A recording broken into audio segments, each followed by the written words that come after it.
Ladies and gentlemen, good evening.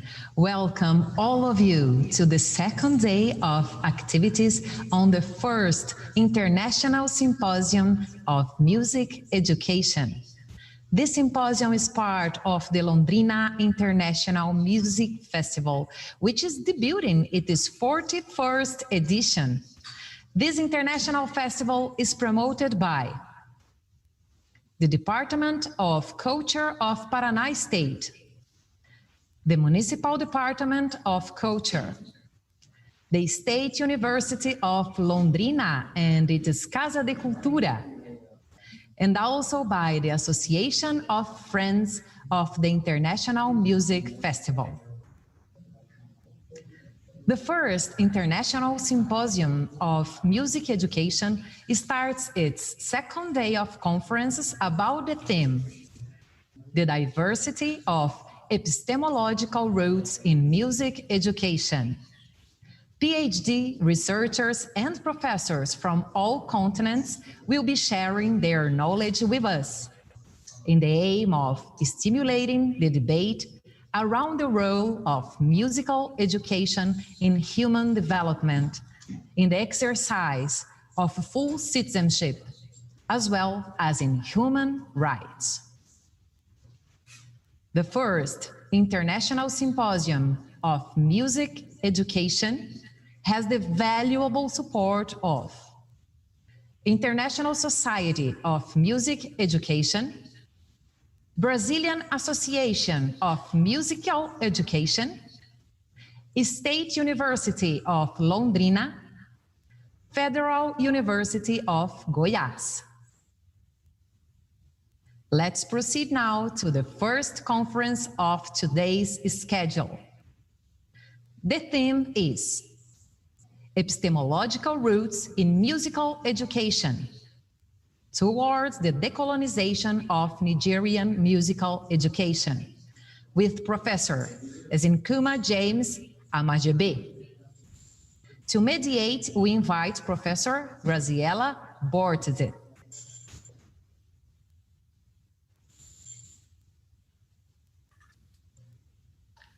Good afternoon, everyone. I'm glad to be here. I would like to thank very much Professor Magali for the invitation, the Londrina Music Festival, and everybody involved in the organization and production of the symposium. I would like to present Professor Nzikuma James Amegbe, and we will soon watch his presentation, recorded presentation, with Portuguese subtitles, and the presentation will be in English. I hope you enjoy it. Hello, Brazilian people. My name is Dr. Isinkuma James Amagbe, all the way from the University of Port Harcourt, Rivers State, Nigeria. I'm so excited to be part of this symposium. First of all, I want to thank my father in scholarly matters, Professor Meki Nzewi, for making this connection possible. And today, I just want to quickly rush through this paper that we're presenting. The topic is Epistemological Roots in Music Education towards decolonization of Nigerian music education. Now, I'll be talking about Nigerian music education, but you need to apply it to Brazilian music education so that you can connect and get something out of this paper. Now, the decolonization of music program at all levels of education is to first return to what music means in our African societies. The process of teaching and learning music, its uses and the objectives and subsequent ends to be achieved in undergoing a training program in music. These new approaches and theories, being traditional, can be integrated into the classroom teaching learning process. Just using Nigerian musical examples is not decolonization. No, no, no. It is important to note that educational systems existed in Nigeria prior to the coming of Western colonial masters, and I know it does in Brazil too. I know you had something in Brazil before any form of colonization. Such education was basically inductive in nature. It was for inducting members of the society into specific activities and mode of thoughts. In traditional African societies, music is conceived as a sociocultural phenomenon. With the advent of Western education, the awareness for formal music education was created through the inclusion of music in the school's curriculum. This paper discusses the integration of Nigerian traditional music in classroom teaching learning, issues of scoring, Nigerian rhythmic patterns and melodies, expanding traditional teaching methods, and other salient issues will be discussed on this paper. Data was collected through library research and my personal observation. The background of this study. Post-colonial music education in Nigeria is modeled predominantly on European and African content and methodology framework. These Euro-American centered models de-emphasize Nigerian indigenous pedagogical materials and approaches, which to a large extent have become less attractive and often unaccepted. Options in the classroom teaching learning process. While a good number of music education programs and curricula, especially at the tertiary level, are indeed to be bimusical, the contents and focus are often heavily skewed towards European and American music. This near neglect of indigenous knowledge system and cultural practices has to some extent impeded the success of music education in cultural heritage preservation and the relevance of Nigeria's developmental needs. Several African scholars, including Okafor, Nzewi, Okunade, Adeogun, Ago, Nwakpa, and many of them have highlighted and taken critical positions on the foregoing situation. Now, one thing about this, especially at Uniport here, we teach piano as a compulsory course. That instrument is not African, but we make students to go through the piano as a compulsory course, neglecting our African musical instruments. If not for the fact that Mekin Zewi came into our system and told us that we also need to promote teaching the students how to play drums, African drums, invent other African or bring out other African instruments that will, project our indigenous culture, we will have held ourselves bound, holding students just learning how to play the piano. It's part of the issues that we're talking about. Now, Onyeji noted that there is a growing feeling of exclusion, otherness, and loss of identity in musical arts studies in many African formal learning institutions at the moment. This arises from the constant structuring of teaching and learning of musical arts along Western patterns in content and methodology, dovetailing from Africa's contact and the West. The formative experience and expertise therefrom of musical arts educators in African institutions have been quite limited to the exclusive training rooted in Western structures and practice. Undoubtedly, there is an urgent need to realign and optimize the music educational system in Nigeria for increased functional acuity, and developmental relevance. This realignment requires conscious efforts at deconstructing and dismantling the colonial hegemonic influences on Nigerian music education, while integrating and enriching indigenous pedagogical models and materials.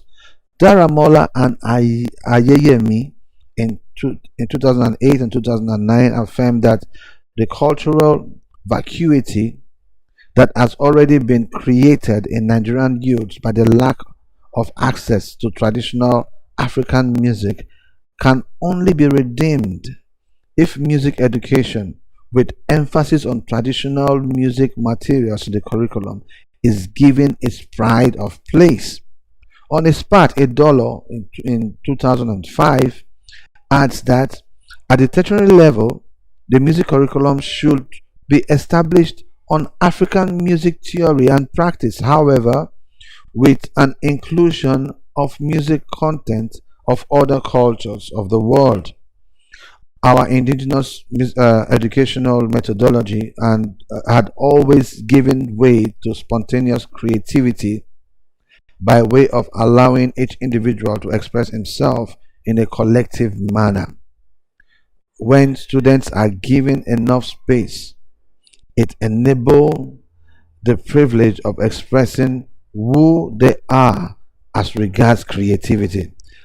Nzewi and Nzewi 2007 post that the indigenous methodology did not emphasize on unnecessary verbalization because human groups are homogeneous and intellectual development was a process of habitual osmosis. Rather, it took the form of practical analytical processes that gives the learner space and challenge to perform and thereby to reflect self into a knowledge paradigm. This education procedure enables mass education in spontaneity and creativity. Inclusion of indigenous music in school curriculum activities has many roles and benefits. Indigenous game songs is one of the most important elements in the transfer of cultural heritage. Traditional forms of music are considered to be the chief carriers of cultural heritage. Folk music, which comes to mind at the mention of traditional music, is a subdivision of culture as a genetic cultural nucleus, and at the same time involves many other subdivisions and features of culture, which includes game songs. These indigenous game songs create in pupil the right and lifelong atmosphere for socialization, eliminating strife and building unity and oneness as they grow. This is observed by Nam and Mado in 2019. The use of game songs in school curriculum motivates the students to learn their indigenous language with ease. These schools are for both personal and group entertainment and are so interesting and fascinating that the songs induce people to perform excellently well without fear or shame, making these young ones emotionally stable. It is through these recreational songs that children share their sense of belonging, social integration, and friendliness. When these songs are induced to say primary school pupils, they will learn and grow with it, knowing the moral lesson and the cultural heritage transferred to them from the songs. Nnam and Nnam stated that the use of these indigenous game songs during the outdoor activities, which includes games and sports among other things, will motivate them to exercise more. According to Ibikwe and Ojukwu in 2019, the young ones learn through guided listening, observation, imitation, and participation. But according to Ologun, colonialism and its educational system, which we imbibed, had slowly, gradually, steadily destroyed and attempted to erode traces of this traditional method of passing on the culture to the younger people. Yeah. Now, Ugu and Ugwoma, they also looked at this same issue and said music candidates are to study music with the aim of passing music examinations.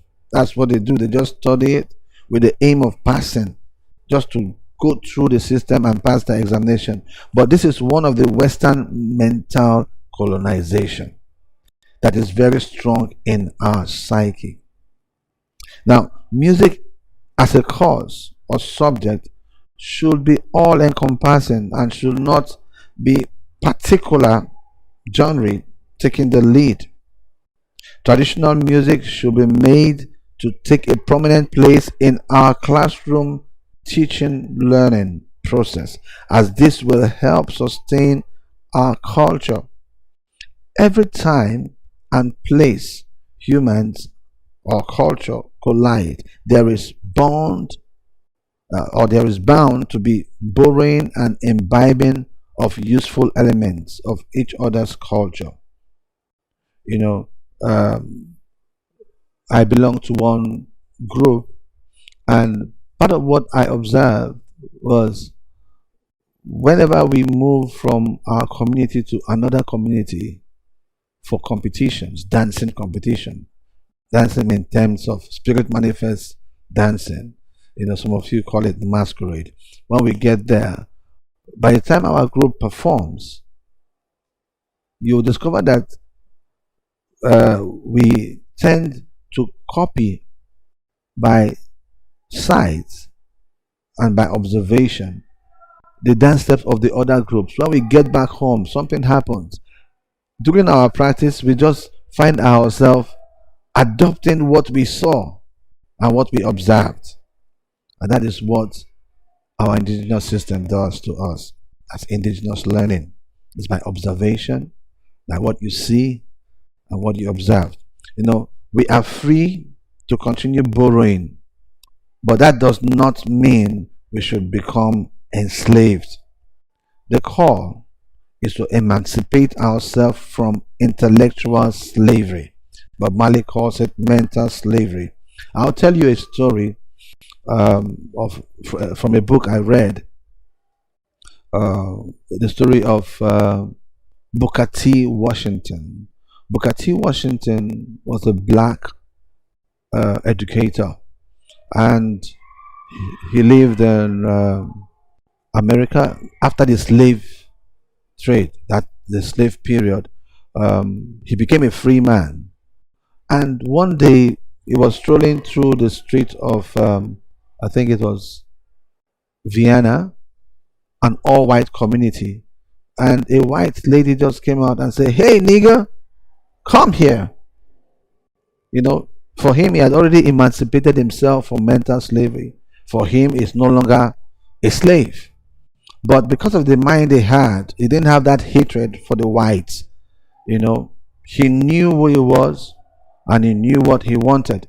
He answered the woman, and the woman said, "Take off your suit and hew that those wood for me." And he took the axe. He was helping the lady, broke the wood, and asked her, "Is that all?" She said, "That's all for now." And as he left, she never knew that that guy was the famous black educator. Another neighbor saw her, in that act, and turned to her and said, "Do you know who you just embarrassed?" She said, "No, he's a nigger." And she told her that no, that person is Booker T. Washington, the famous black educator. Instantly, that white woman just turned and ran after him and called him back and said, "I'm sorry, I didn't know it was you. Please have mercy. What do you want? What can I do for you?" And that opened a door for interaction between Booker T. Washington and the white lady. That was how he told her that he was looking for money, how to raise money to build a university for blacks to be able to read and write and get educated. If he had not emancipated himself from the mental slavery, he would have reacted when she called him to hew those woods, but he did not. He knew who he was, and in that interaction with that white lady, according to the book, she was the one that helped raise the money to build that university. Wow. Well, from the foregoing, the following have been profiled as a panacea to the decolonization of music education in Nigeria. I'll just look at 10 of them. The first one is decolonization efforts in our music education need to start with the mind of the teachers themselves.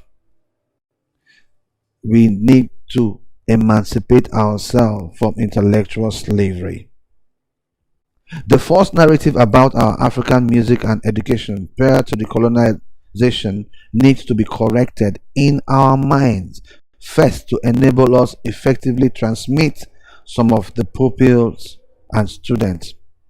We transmit it the same to the pupils and students. First, we need to be sure that our minds are free, so that when we are talking to the students, we talk to them as free men. Okay, Nelson Mandela had that mindset too. If he had not forgiven the one that put him in prison, when he came out and became a president, he wouldn't have called him out to have dinner or lunch with him, but he was free in his mind. He interacted with them, and during his reign, you saw how peaceful South Africa was.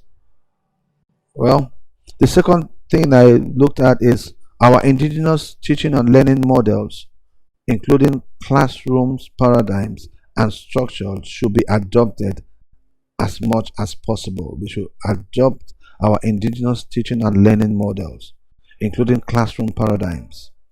Then the third one, our decolonization efforts should not jettison beneficial resources from the present content. We should not throw away the baby with the bathwater. For example, adopting of augmented reality technologies and other ICT resources should help create near authentic experience of the cultural materials and phenomena for the study, especially where such cultures have been extinct or are not easily accessible to the students.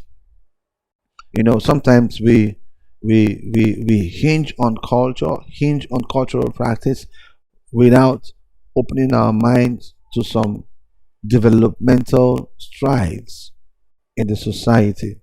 We need to take care of that also. The fourth one, wholesome and holistic teaching and learning, especially from a multidisciplinary perspective, should be encouraged and adopted. 5, activity-based methodologies should be emphasized as they are best suited to the human neurocognitive and social-emotive functions and mechanisms. 6, there are some documented literatures on the theories of African music, such as those of Professor Dan C.C. Ago, from an analysis of African music, Dr. Anthony Merini, tone system and melody, Samuel Akpabot, Richard Okafor, Professor Mekin Zewi. We should not we should not neglect the things that they have written to guide us. We need to use them to guide our thoughts so that we can really work on this decolonization process. Number 7, it is vital to also discover African theories and apply some of the theoretical framework to buttress research into studies in music, especially in tertiary institutions. And 8, teaching and learning methods originally African, such as the approach of learning by the use of the hands and the body, should be reclaimed and rebranded as they promote and recall the replication of the acquired skills. 9, space should be created in the course of teaching so students can express themselves in the indigenous way. We create space as we are teaching. Then 10, students in secondary and tertiary levels should be taken on excursions or encouraged to have cultural contacts in different communities so as to help them discover new musical idioms, new rhythms and movements, new sights and sounds that will interest them and spur them into more creative activities. This will in turn create reminiscence and further motivate their desire to embrace originality, thereby helping and the process of decolonization. 11, the recommendations of a structured curriculum that will suit African purpose teaching the learners from the known to the unknown. We should draw up a structured program, that will really take us from the known to the unknown using African, knowledge systems. And then 12, this is basically for Nigerians. In Nigeria, music is embedded in what we call creative and cultural arts. The curriculum is drawn like that for the primary school. Here in Nigeria, I recommend that we should look at disembodying music out from this bond with creative and cultural arts so that music can stand on its own. That will be done through the societies of music educators in Nigeria and the ANIM, Association of Nigerian Musicologists. Now, once these things are done, I believe strongly that our music education in Nigeria will have some sanity and be decolonized. We must also understand that decolonization is not moving out completely from everything we got from the Western people, because what we got from them is meant to complement what we already have. We must not destroy what we have by taking their own hook, line, and sinker. And we must not also take their own everything. Okay, we take some, look at it with what we already have as our indigenous system, and put them together and see how we can make teaching music excellently done in the classroom teaching learning environment. I believe I must have done something good with this presentation. Thank you.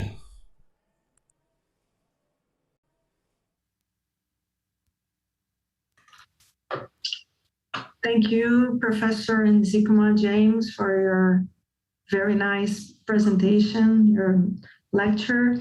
I forgot to present myself. My name is Graziela Botts, and I'm from Unesp, State University of São Paulo. And Professor, I have a couple of questions to Professor Nzikuma James from Newport,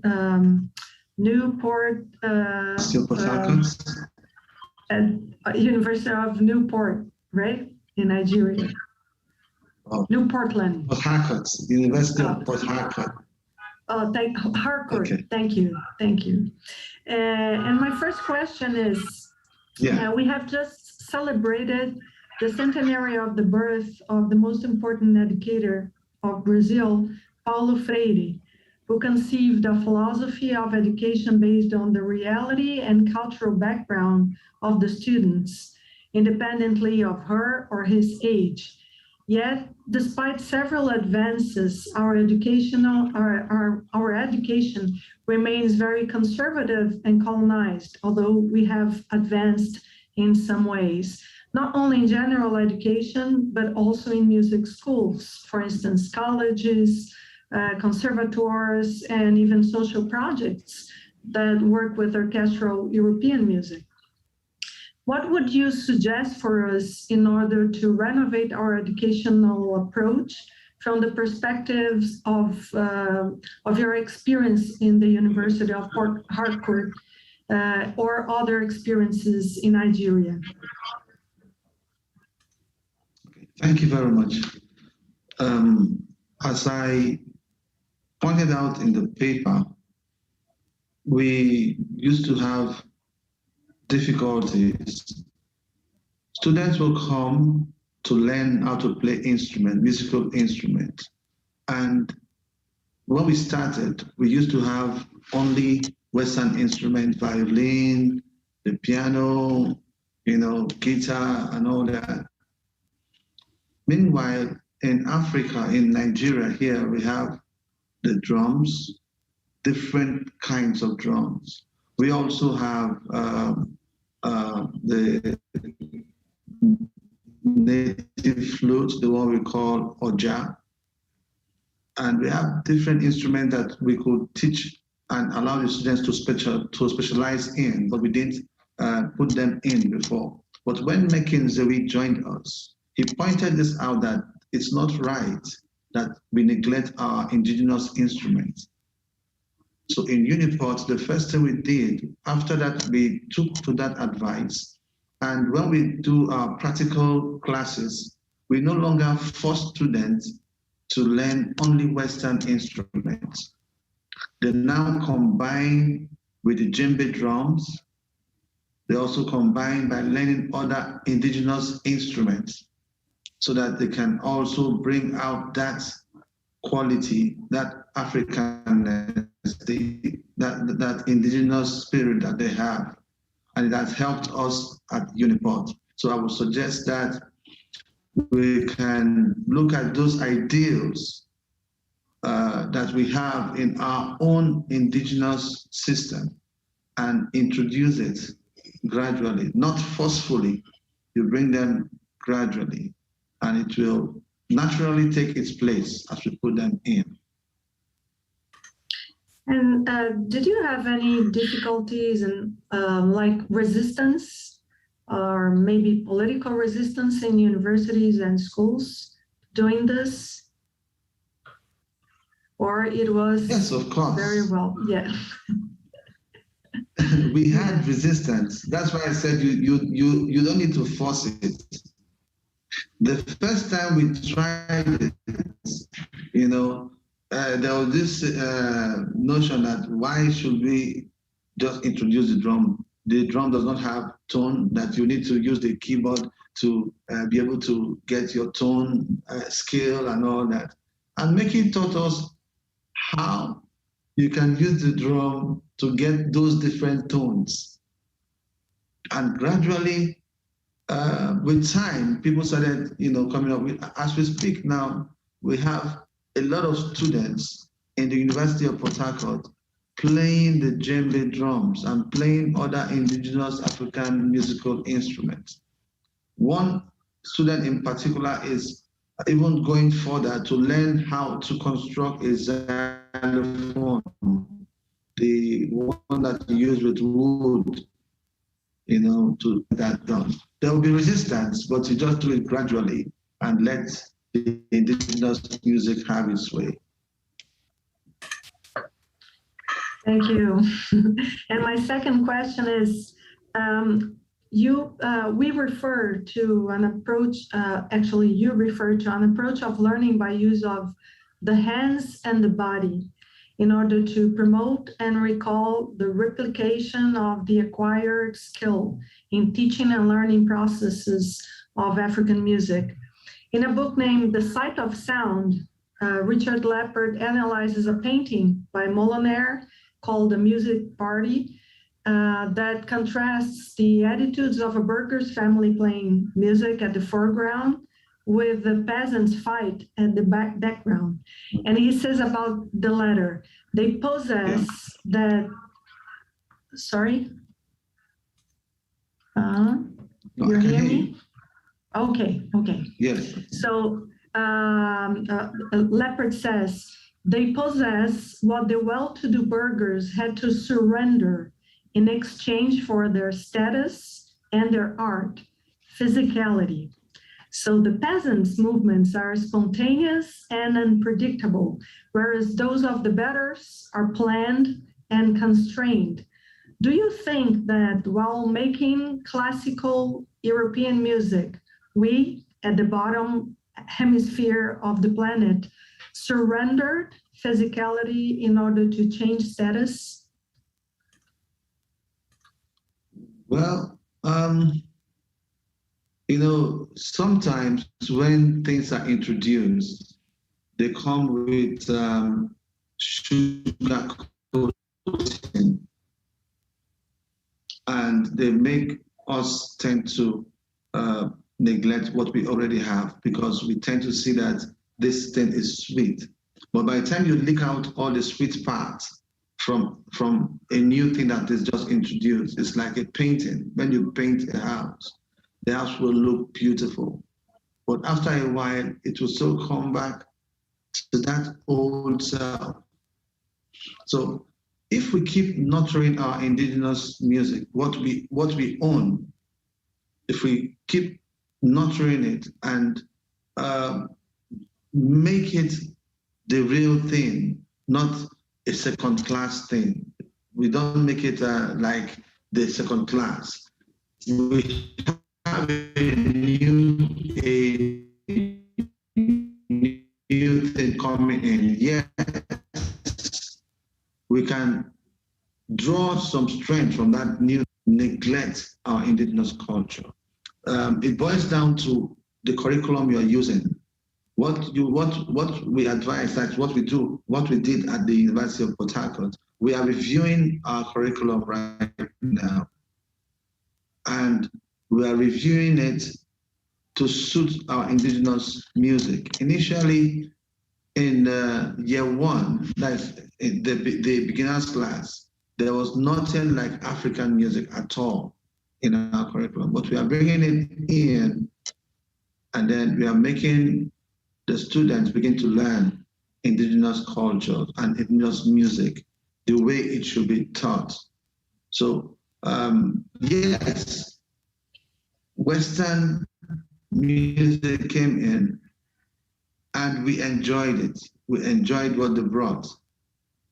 But what they brought should not kill our indigenous music. It should only complement it and then make it better.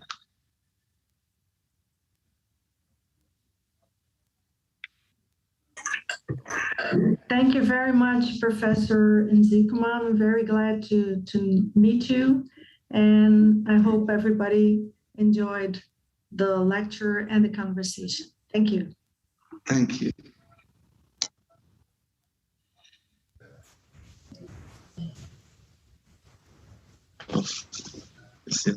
Thank you, professors, for this powerful conference.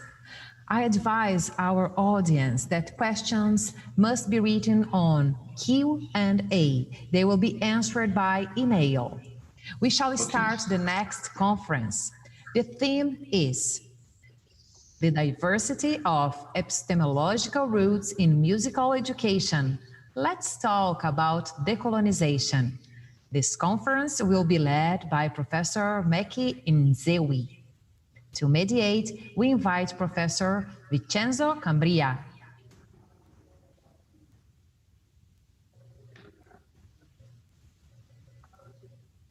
Hello, good afternoon. Good afternoon, everyone. My name is Vincenzo Cambria. I'm an ethnomusicology professor at the Federal University of the State of Rio de Janeiro, and I'm very glad to have been invited by Professor Magali to mediate this dialogue with Professor Mackenzie. That is an important reference for me since I discovered his work. I'm always following him. So it's a great pleasure. We have been together in December in another dialogue. We are here in another session of the first International Music Education Symposium, linked to the International Music Festival of Londrina. The theme of this first International Music Education Symposium is the diversity of ethnomusicological roots in music education. The meeting aims to highlight the cultural diversity in the field of music education in Brazil in order to support a consistent and decolonial structure of a pedagogy centered on the student and on epistemological roots based on social contexts. At the same time, it seeks to bring together a powerful national and international network of visionary music educators and thinkers to discuss epistemologies that support the symbolic value and knowledge that exists in different cultures and communities. So I'm very happy to introduce Professor Mackenzie. For most of us, it doesn't need a presentation, but it's important for younger students to know who Dr. Mackenzie is. So Mackenzie is an African musical arts and science theorist, composer, music dramatist, creative writer, mother drummer, professor of African music at the University of Port Harcourt, and director of the Center for Indigenous Instrumental Music and Dance Practices of Africa. This is a center based in Pretoria. Practical research studies have been devoted to explicating the underlying philosophy, intentions, principles, soft science, and creative theory underpinning African indigenous musical arts expressions. Contemporary documentation, analysis, and interpretation, advancement, theoretical and creative continuum of African musical arts heritage have resulted in scholarly books, philosophical essays, research monographs, compositions, novels, and journal articles, which explicate indigenous African creative philosophy, logic, intentions, and grammar, and their contemporaneous viability in education and practice. Designing, writing, and producing literal musical artworks, operas, musicals, music, dance, drama, and TV series deriving from indigenous knowledge models, reorientation projects on creativity, education, research, and public actions performances. So welcome, Professor Mackenzie, and we are now going to watch a video presentation that Professor Zewi has sent us, and then after the video presentation we will have a chat. Thank you very much. My name is Meki Nzewi. I'm from the Music Department, University of Port Harcourt, Nigeria. Now, the symposium theme is the diversity of epistemological roots in music education. which aims to highlight the cultural diversity in the field of music education in Brazil in order to support a robust framework of learner-centered pedagogy and social contexts, while bringing together a strong national and international network of visionaries, music educators, and thinkers to elaborate on epistemologies supporting existing beliefs and knowledge on different cultures and communities. The learner-centered model agrees with what existed in indigenous Africa. Now, the first of my discussion points has to do with decolonizing African musical arts theory in contemporary education, which commands exorcising entrenched misperceptions and misinterpretations in literature. Also, the intellectual subversion endemic in hegemonic academic discourse, research, and curricula.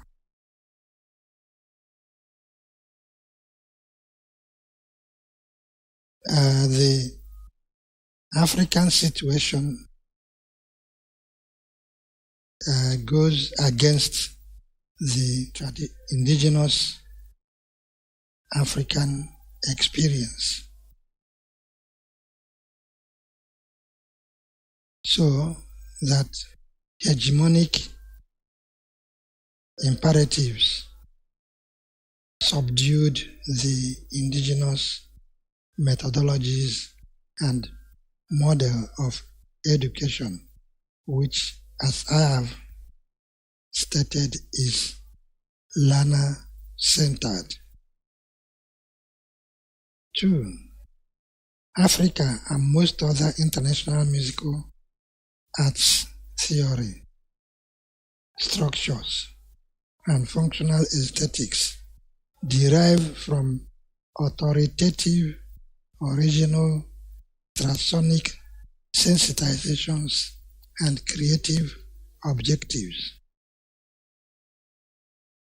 Music was purposive, and in Africa there are two primary categories: event music and music event.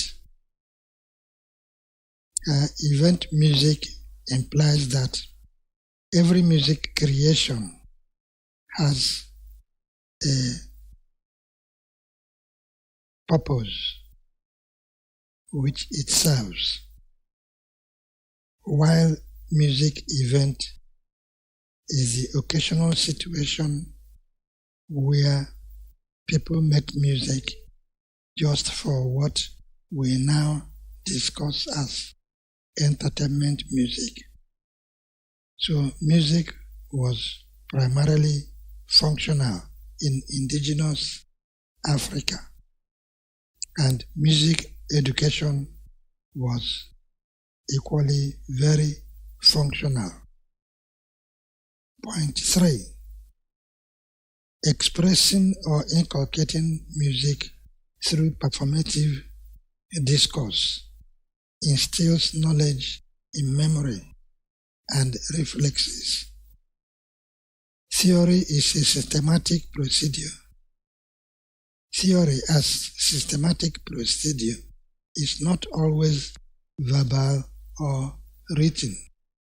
The written theory is floating theory, whereas Africa is marked by theory in practice, that is, experiential learning,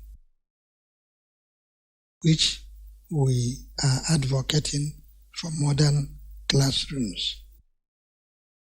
So, with respect to available literature, what is presented incorrectly in literature could have the positive dimension of sharpening perceptions and prodding corrective measures in an astute mind. So we are not exactly condemning the literacy approach, but calling attention to how it has deviated humanity-based education. We must be wary of adopting without circumspection, which has characterized music education in contemporary Africa, as against what the symposium theme has established about Brazil.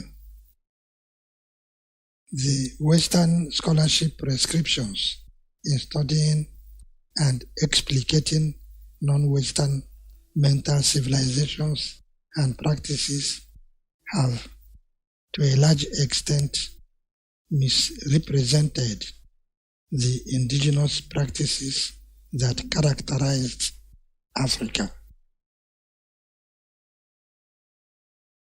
African musical arts is conceived and designed as a causative force, not a pleasing pastime.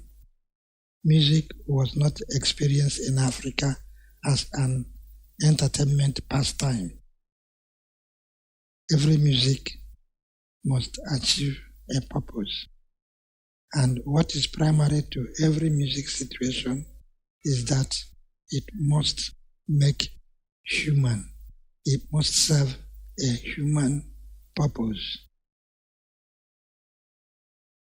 Then African musical arts is conceived and designed as a force in the societal system. So children's music in particular was a very powerful force in humanizing, the children and teaching them the basic knowledge about the society. We acknowledge cautious adoption of universal inevitabilities such as language of international discourse and understanding, which could be domesticated idiomatically. Because what has happened is that some of the terminologies that have been applied to African music, idioms, and expressions are misleading. We can give one or two examples here. Percussion. Percussion is not an African musical expression.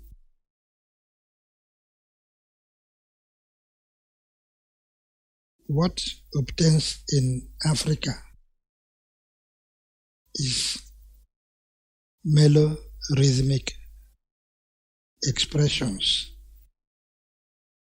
which implies that what normally is regarded now as percussion has strong melodic interest. African drums are tonal, which means that a drum is a surrogate, voice which sings, if you like, and just does not play percussion. These are abnormalities that need to be corrected in education. Then we also have the terminological ascription of repetition. Again, repetition is not an African ideology. what has so far been propagated as repetition in African music is actually,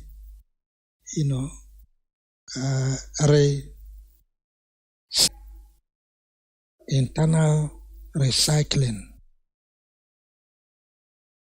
which embeds knowledge in memory.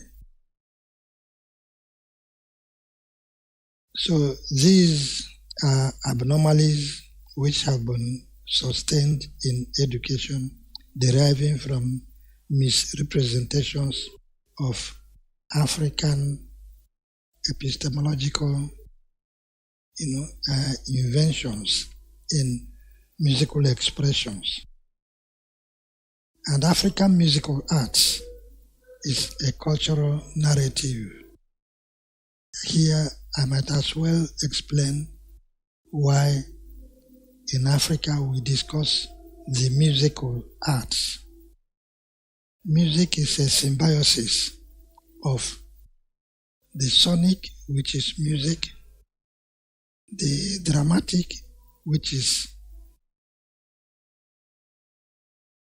an aspect of musicking, and the dance, the choreographic. And these are symbiotically ideated and expressed so that music is the dance you hear, and dance is the music you watch and observe. So it is not normal in Africa to have a term, a single term, which captures these three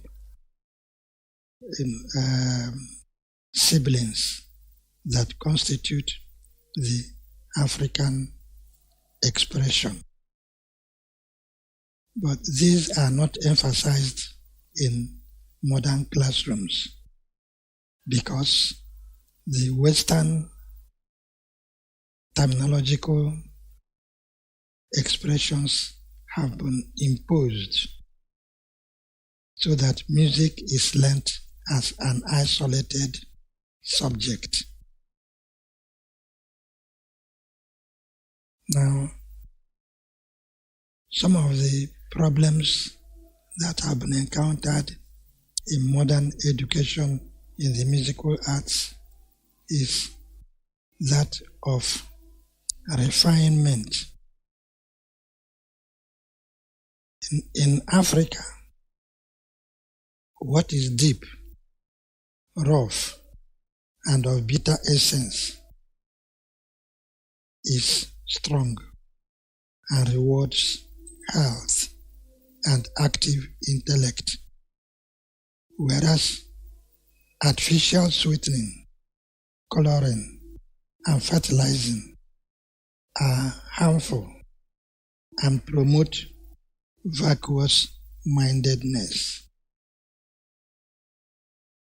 So that the attempts being made to make educational process fashionable do detract from the impact of the experience on the learners.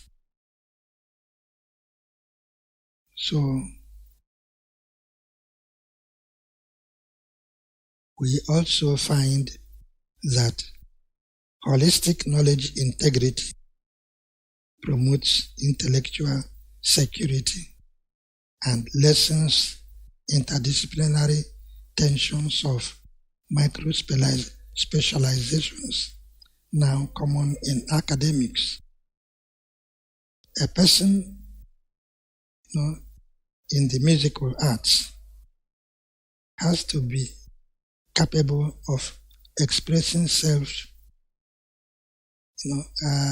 strongly as a dramatist, a musician, and a dancer. Micro-specialization limits people's ability to express their innate creative and performative capabilities.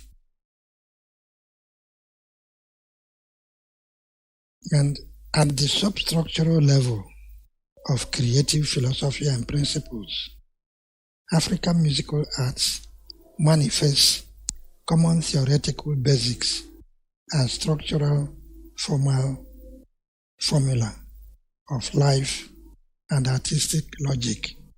Hence, I've been talking about Africa in general. Currently imposed academic research and discursive regimens apply only Western classical, conceptual, theoretical, and aesthetic models, which are not at all suitable for growing learners in Africa. And this encourages modern scholarship arrogance. And hence, we have in academics a prevalence of ignorant experts, people who set out to perform as experts in knowledge areas where they have limited cognitive capabilities.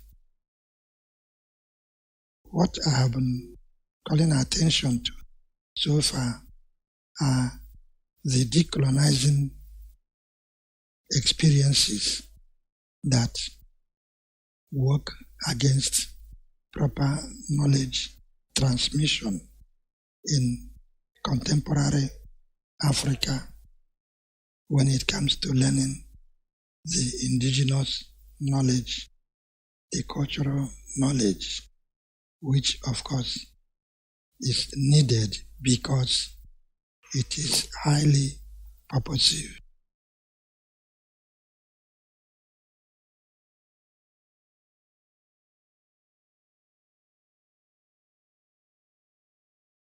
We also note that in Africa we have duality ideology, which marks indigenous knowledge systems. So creative philosophies and theoretical logics have dualistic explanations, which is that whatever is has two complementary natures with common underpinnings as the base. That starts with us as human beings. You have the male, you have the female. And in nature, we find these dualities so that what is not always what it appears to be. And this is why also sometimes some musical arts expressions are misunderstood. Musical arts expressions that are African are misunderstood. So, what is regarded as entertainment, for instance, is un-African. Entertainment is a lure, that enables you accomplish the main objective of a musical arts performance. It is not the objective in music. As much as there may be instances of relaxing after a busy day on an instrument or solo singing.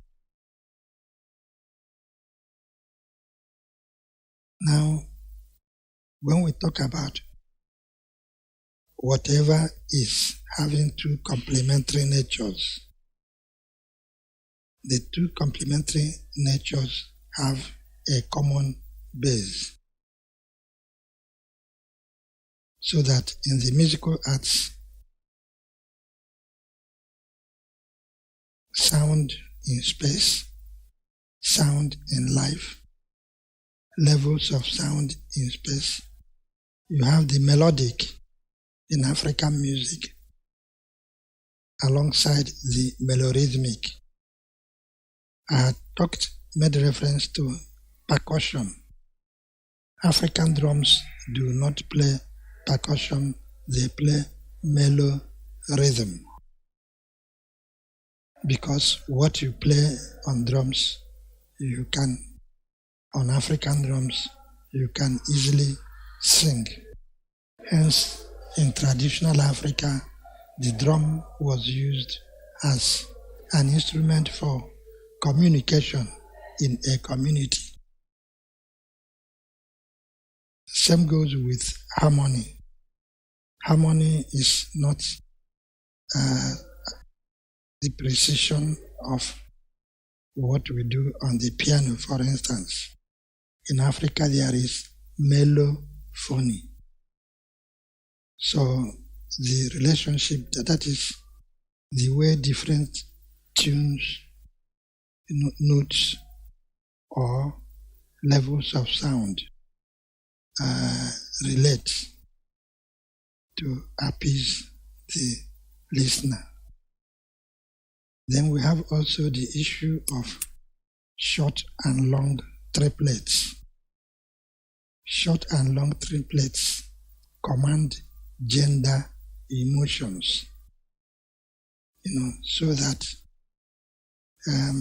we find what has been called cross rhythm, for instance, in African music. There is no cross rhythm. That is an insult. There is inter-rhythm. Something is going.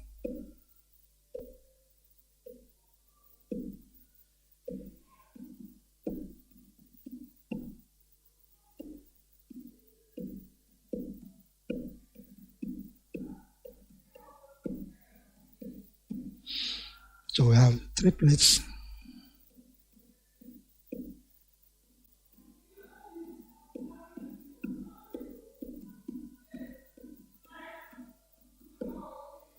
These are short triplets intermingling with long triplets, not cross rhythm. These are gender emotions.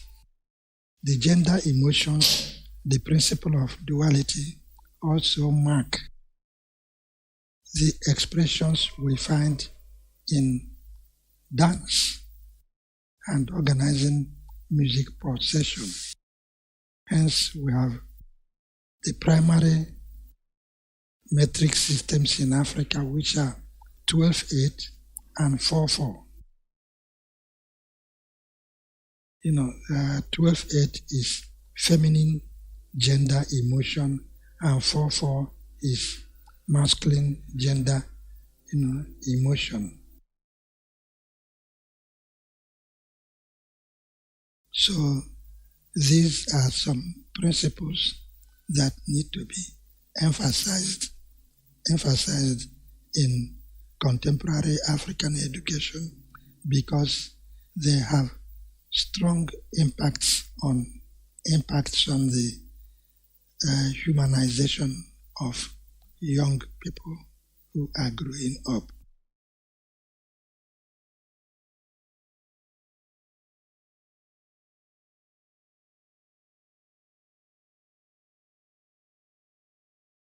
Then we also need to emphasize that theory is definitely very much in African, intellectual ideations. The only difference is that in indigenous Africa, theory is practical. Hence we talk about theory in practice. unlike the modern, flirtations about theory, in which so many theories are expressed, especially in the writing of projects and so on. But in actuality, we do not see the theory making a point. So we bear this in mind when we begin to apply the Western knowledge perspectives to African, system. When you practice something, when you have experienced, whatever you have experienced in action is embedded in your memory and in your reflexes, which enables, you are having to do them again.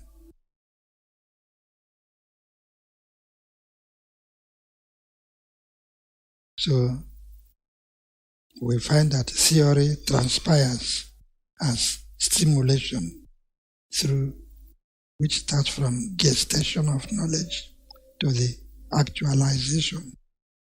If the knowledge is gestated in one's, mentality and is not actualized, then it is not in human experience and cannot be something to be taken seriously.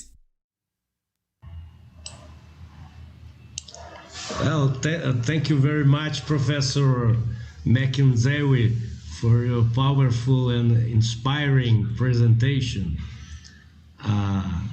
I have a couple of questions for you.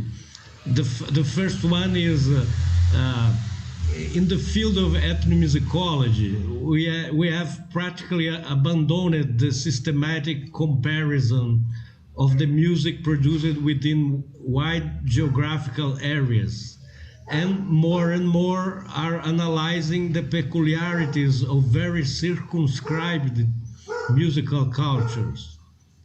As I understand your work, you always talk about African indigenous music, that is as a single thing, as a way to grasp general basic common ground principles that will transcend the specificities of single national or ethnic musical genres and styles. In this way, is this a way to better understand the differences between an African philosophy and civilization and the Western Eurocentric dominant paradigms? What would you say about the long history of ethnomusicological research conducted in the African continent that have proposed a very fragmented picture where hundreds of very specific musical culture coexists? Well, this is a general problem that is confronting the world. We are busy going into fragmentations which lead us away from what binds humanity. We find that in Africa, there has been human movements and interchanges over millennia, such that culture groups come together, merge, intermingle their practices, and become one.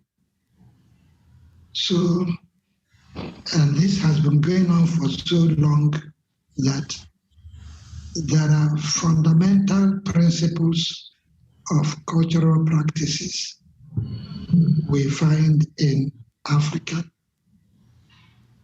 so that a study of African music, musical arts, and maybe other knowledge systems must not concentrate on what has been observed in one modern culture group.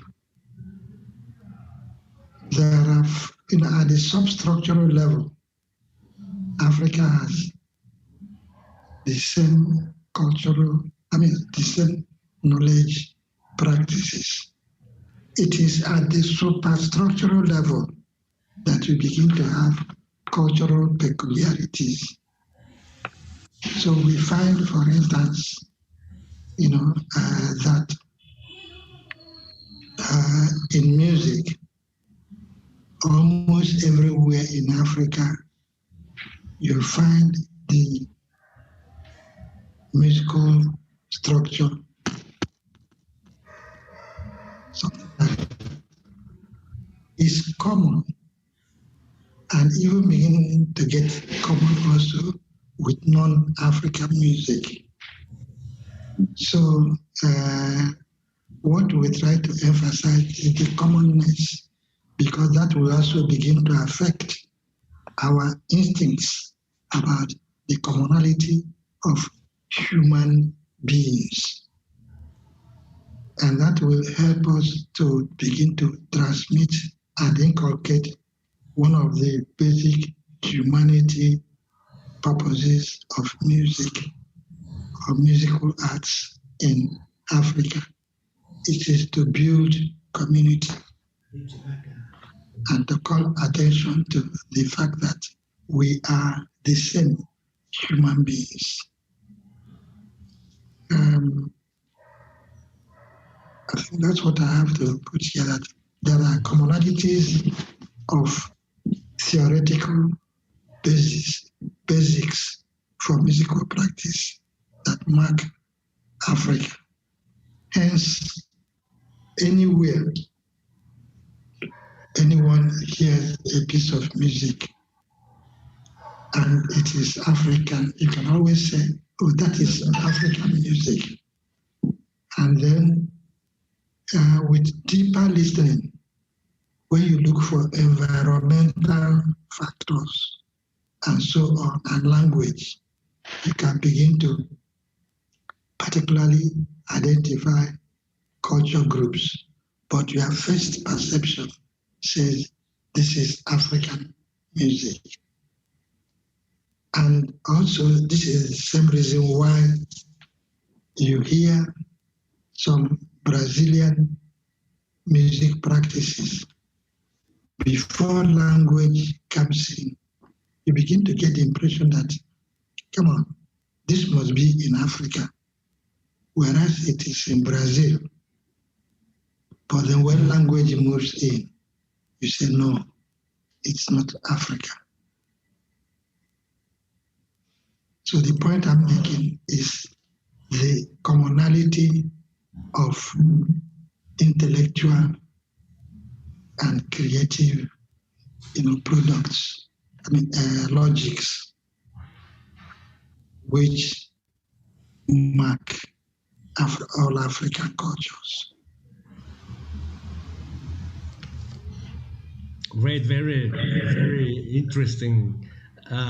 My second question is the following. After decades of discussions around the issue of decolonization in the field of musical studies, broadly conceived, I see that we have advanced little in terms of concrete actions aimed at changing the general situation of cultural domination imposed by European models and principles to the rest of the world.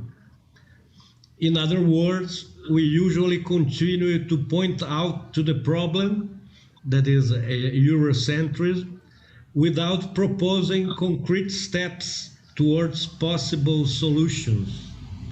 What do you think will be the fundamental steps or initial steps in this direction?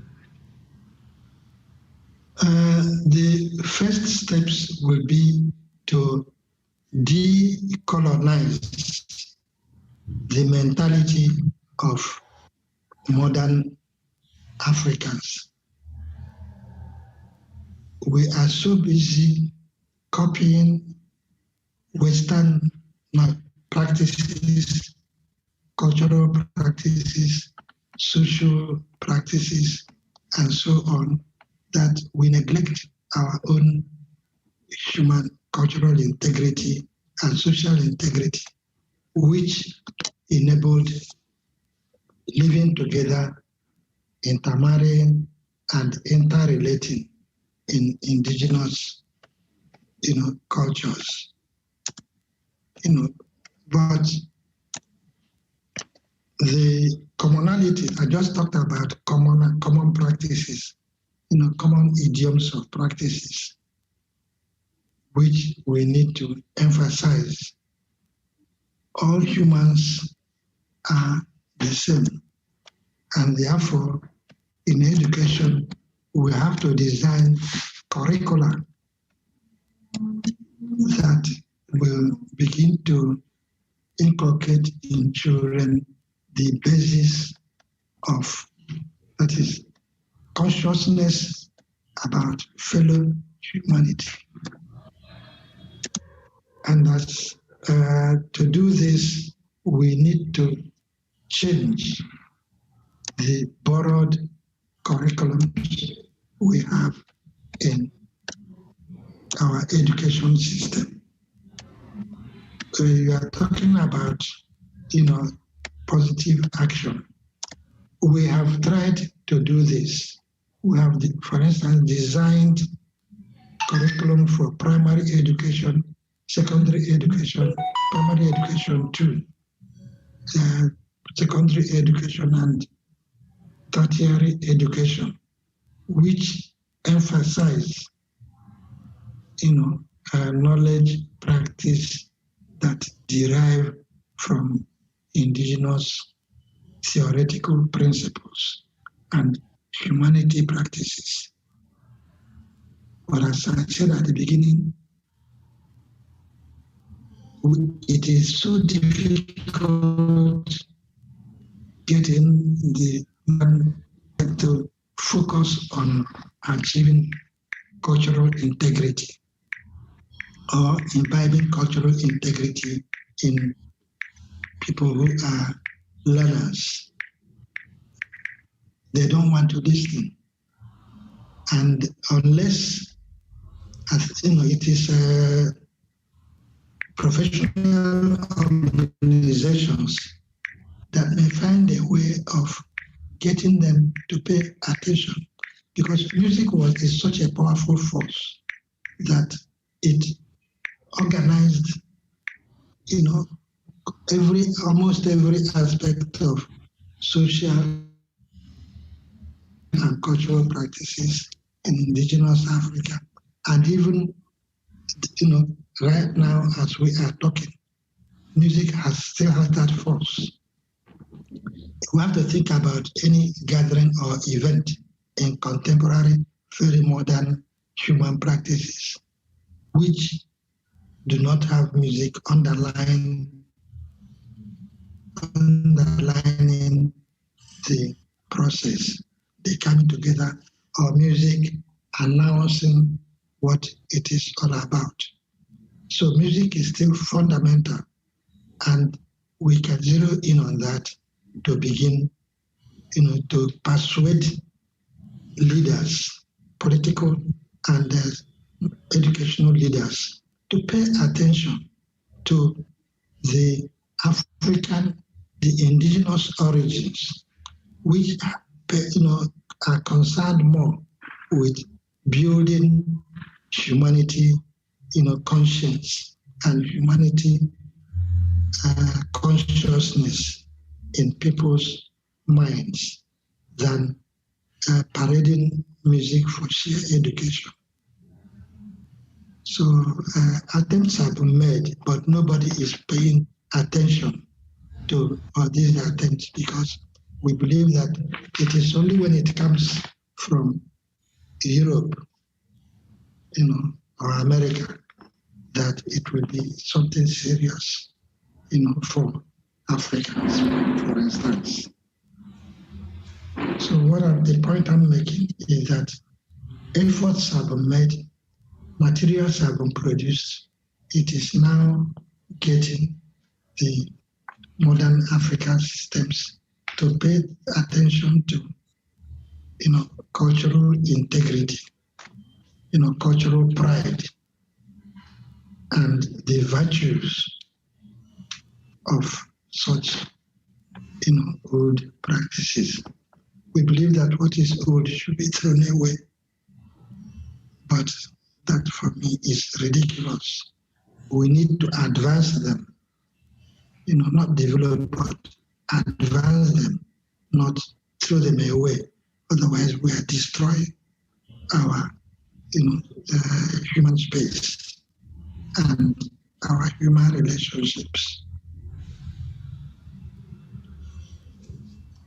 Well, thank you so much, Professor Mackenzie. It's your message is very important and inspiring to all of us.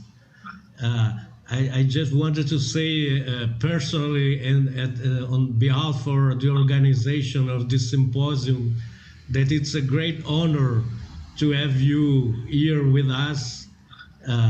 You have inspired a lot of people around the world, and your presence is very powerful to all of us.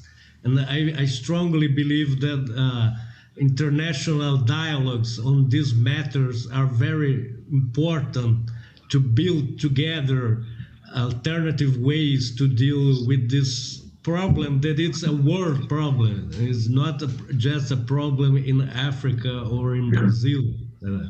We are living the same kind of problems, and we can think together how to advance in changing this situation. So thank you very much again, Professor Mackenzie. I also want to thank Professor James Amegbe. I hope we can meet in presence sometimes in the future. For now, it's good to see both of you in good shape and good health. Thank you a lot again. Yeah, so we can have practical interactions. Yes, I say it is a privilege that when we can meet, then we will have practical interactions, and we can prove to Brazilians that they have African instincts, whether they like it or not. I'm sure. Practice. yes. Thanks again. Okay, thanks. It's a pleasure. Thank you. Thanks for the privilege of participating. So I wish you success for the rest. It's our privilege. Thanks a lot. And we thank the professors for this moving, thought-provoking conference.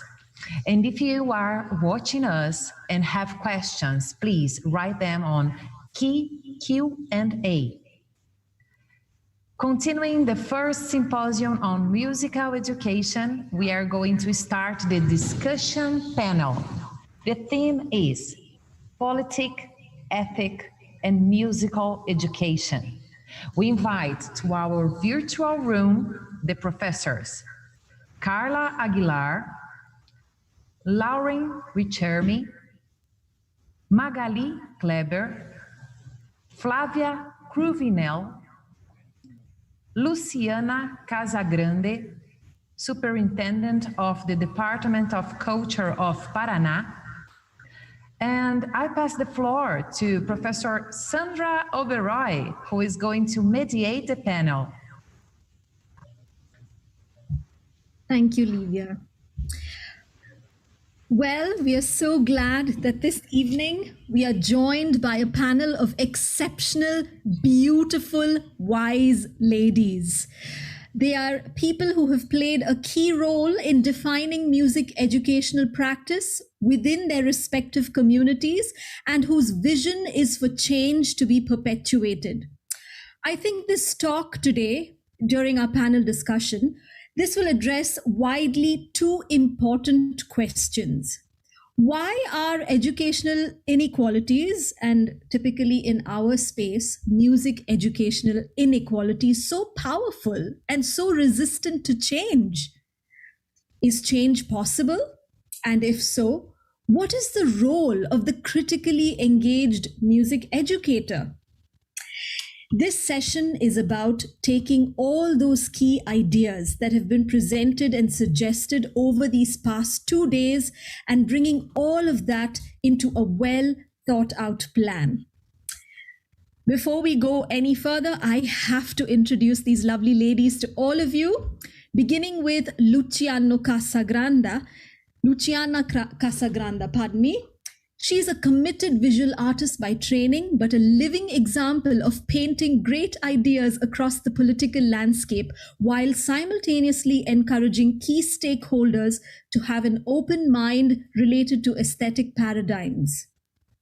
She's a representative of the government of Paraná state as superintendent of the Department of Culture and Communication and a member of the executive committee of the Londrina International Music Festival. Thank you for joining us today. I move on to Professor Flavia Cruvinel, a published author and a dedicated advocate of music education in Brazil. She presently is Deputy Dean of Extension and Culture and Director of Music at the Federal University of Goiás. She also serves as the ISME board, on the ISME board, and is an integral part of the membership committee. We all know our dear Professor Magali Kleber well. It wouldn't hurt for me to still introduce this dynamic young lady to you once again. She's an award-winning professor of ethnomusicology and music education and serves as an advisor to public policy for music education and has organized several important festivals and conferences to support the diversity and cultural heritage of music in Brazil. Dr. Lauren Richer-May is the Associate Professor of Music Education at Jacobs School of Music in Indiana University and also serves as an active member of the ISME Policy Commission as well as a member of the Advocacy Committee. She is also a published author and editor on several international journals and a teacher of music philosophy, sociology, and instrumental methods. She often publishes on contemporary philosophy and education policy. Dr. Carla Aguiar is joining us today as the chair of the International Society for Music Education's Policy Commission. She is a professor and coordinator at the Metropolitan State University of Denver. While her teaching interests cover education practices for elementary school teachers, right through art policies, she is also actively engaged in advocacy efforts in music education and policy influencing music education. And I am today here, originally from India. I am founder and director of Harmony the Music School, and I serve on the ISME board, as well as I am the chair of the Advocacy Committee. I cannot be more thrilled to be with you all today and take this further, thanking all these lovely ladies, all my colleagues who have graciously accepted this invitation to come and make a change for music education in Brazil. The floor is open to you all.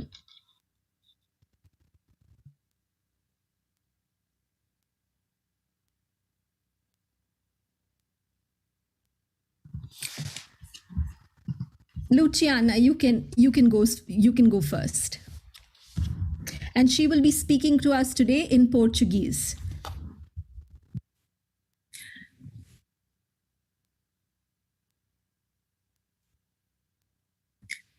Muito obrigada. Boa tarde a todos, boa tarde a todas. É um prazer fazer parte desse simpósio que marca o lançamento do 41º Festival Internacional de Música de Londrina, evento que muito orgulha o nosso estado do Paraná e o Brasil. Em nome do governador Carlos Massa Ratinho Júnior, agradeço os organizadores do nosso festival. É uma honra para o governo do estado do Paraná realizar esse festival com as instituições parceiras, a Universidade Estadual de Londrina, a Associação de Amigos do Festival de Música e a Prefeitura Municipal de Londrina. Quero deixar o meu agradecimento pessoal à brilhante professora doutora Magali Kleber, quem eu admiro imensamente pela sensibilidade e profissionalismo. Também me dirijo às minhas colegas nesse painel, as doutoras Lauren Pichern, da Indiana University, a doutora Flávia Cruvinel, da Universidade Federal de Goiás, Magali Kleber, a Carla Guiar, da University of Denver, e a professora Sandra Oberoi, da Harmony Music School. É uma emoção muito grande estar aqui no primeiro Simpósio Internacional de Educação Musical, quase 30 anos após a primeira edição do Simpósio Paranaense de Educação Musical, que ocorreu em 1994. Não tenho dúvida que esse será um divisor de águas para o nosso festival. A união de esforços de tantas instituições que são referência na área de educação musical proporcionará uma grande reflexão e troca de experiências. Consequentemente, nos trará maiores realizações. Quem ganha é a população. Viva o Festival de Música de Londrina e vida longa ao Simpósio Internacional de Educação Musical. Muito obrigada.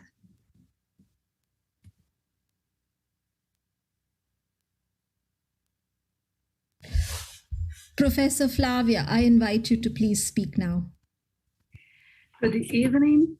I would like to thank Professor Magali Kleber to invite me for this section and great colleagues Feliciana, Carla, Lauren, Magali again, and Sandra.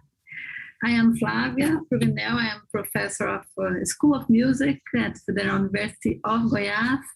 And since last year, Sandra was colleagues in the board of ISME. To deal with the theme of this panel, I use the PowerPoint support, and I will share the screen. Let me see. I think it's okay. So, I would start. We'll start by asking everybody, what is the role of the music educator nowadays? How to have a disruptive musical approach? How to build a new thinking, a new epistemology of music education? All these questions is related to our theme. And these photos, what do you say? What do they make us to think? War, refugees, social movements, the environment issues, the crisis generated by COVID-19. I believe that only by engaging in music education can we help change these realities. In 21st century music educators must be prepared to act in various spaces and roles. Music educator as agent, a social agent, and music education as agent in the various fields, in the educational field, in cultural field, artistic field, musical field, and scientific field. So I want to present for you, for example, of actions carried out by a music educator who believes that our work can help reduce inequality, poverty, injustice, lack of opportunities. This is a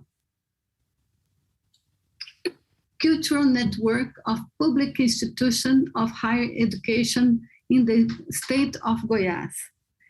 This network was created in 2018 and decomposed by 6 institutions coordinated by Federal University of Goiás, and our activities was artist program, Caravana Cultural, discussed about cultural politics and the cultural forum, and this moment we elaborate internal regulations and create a same cultural police for all these institutions, sharing our knowledge.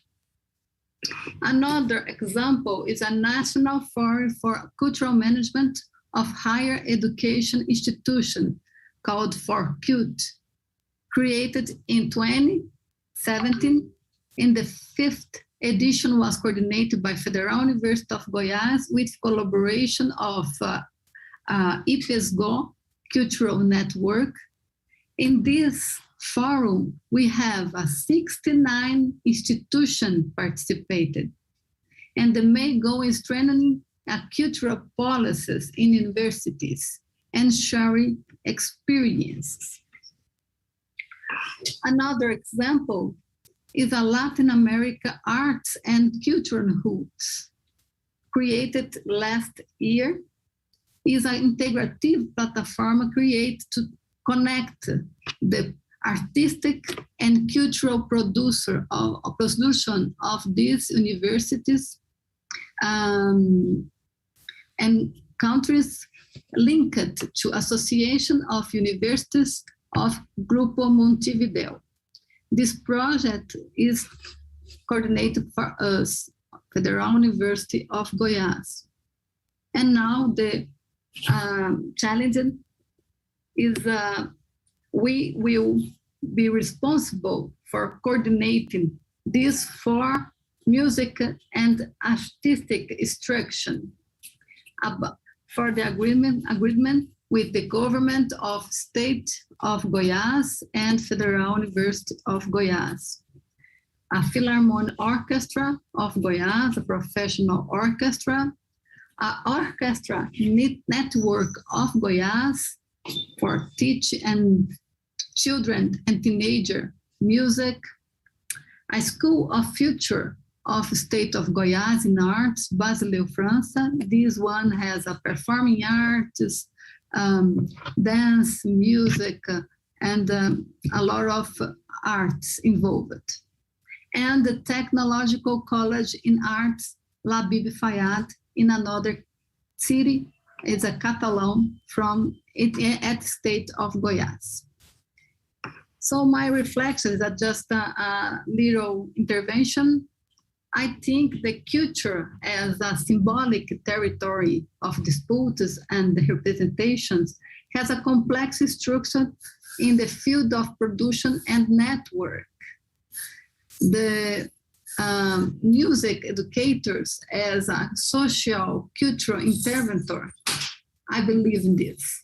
And I believe in that postmodern music education must be engaged. And the music education can be as a curator, producer, and cultural manager.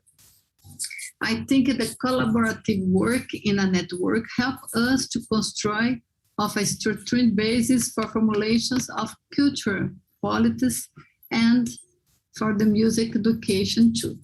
So this is is my contribution to this panel. Thank you, Sandra, and our colleagues.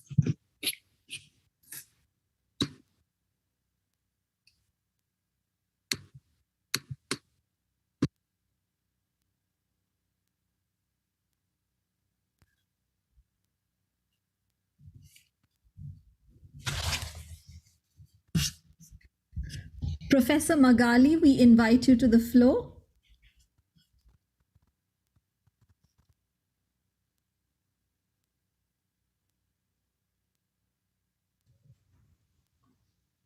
Hello, everyone. It's a pleasure to be with our colleagues, so important in music education field and friends. It's the most important. We have a great connection as personally convictions and trajectories. It's very important for our future. So I would like to celebrate this meeting, and I would like to say hello, Sandra, hello, Lauren, hello, Carla and Flavia. Thank you very much to accept our invitation to be with us. And my special thanks for Luciana Casagrande. In this moment, she represents our country. She represents our festival, and she represents our state. Thank you very much for being with us and share such ideas and such a position, political position, to defend music education, to defend arts in our state and in our country. Thank you very much, Luciana. So, about our theme, about the theme of this panel. I would share PowerPoint with you. It's here to be easier. So, yes. Okay. In the first screen, we have, oh, okay.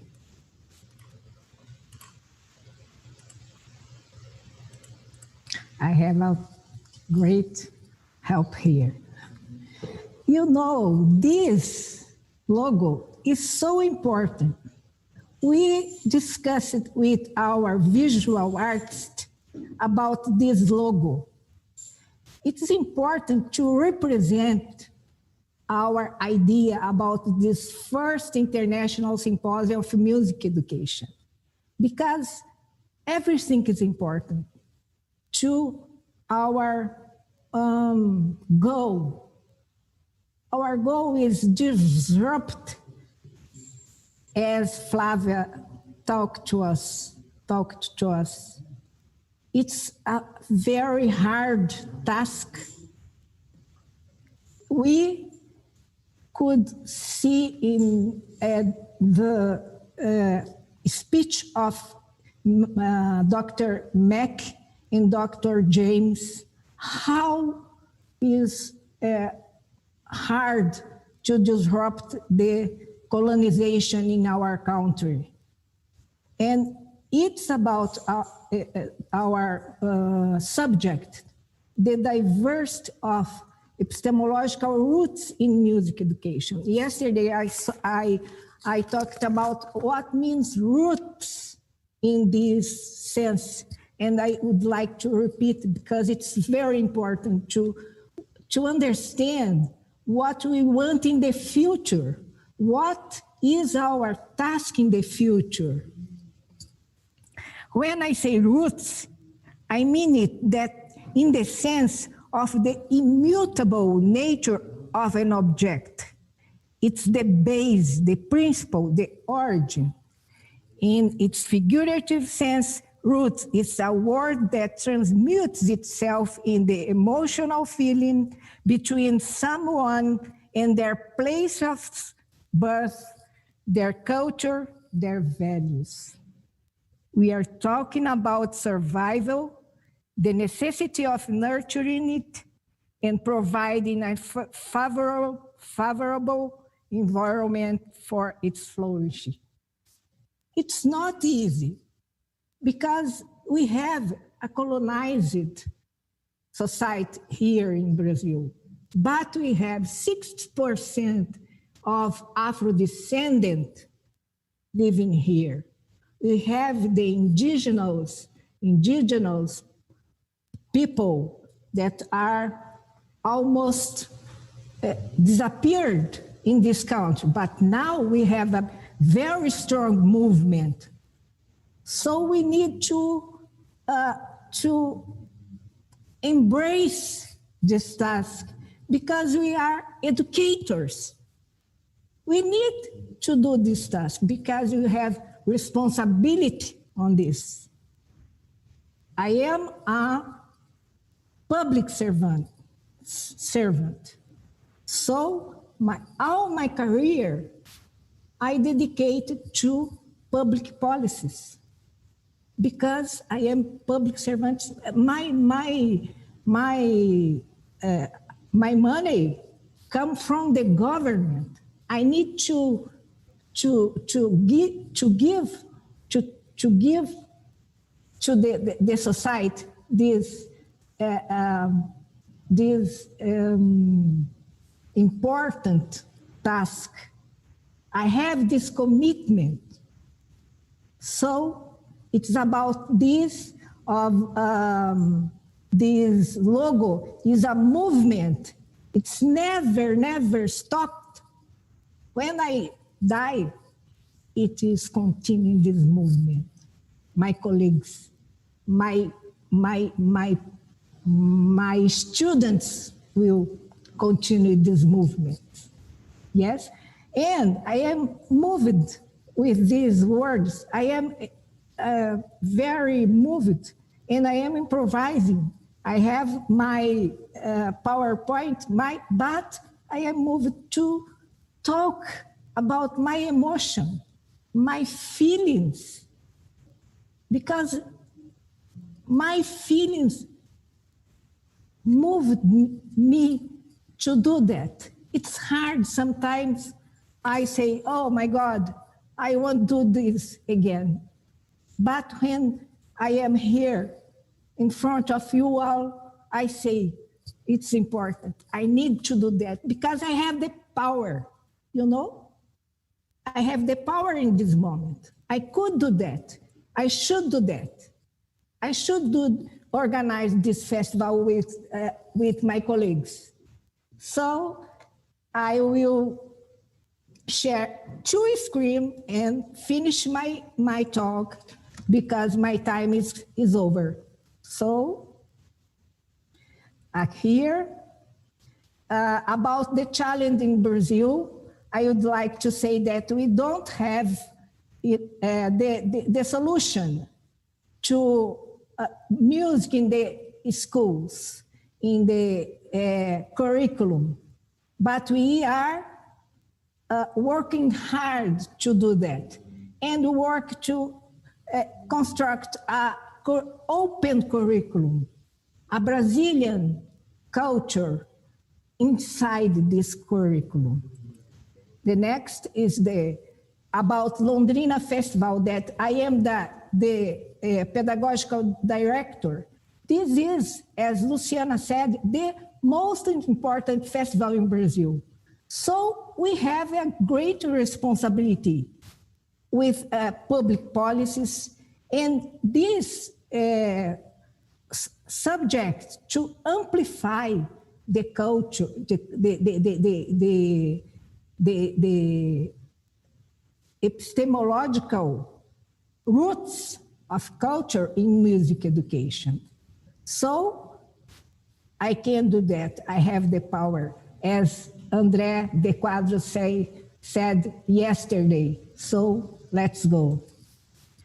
And the most important identity of this festival is our programs include musicians, educators, amateurs, enthusiasts, embrace a diversity of age groups, socio-economic class, and different aesthetic trends.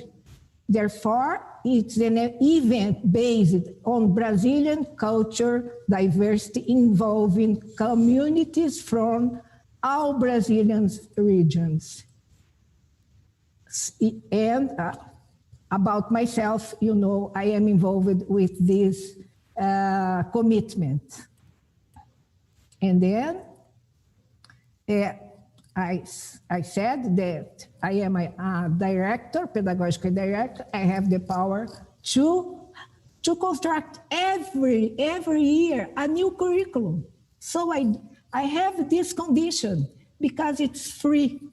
Then we have 40 years in every year changing the way, the form, the content, and including the cultural diversity, the Brazilian cultural diversity.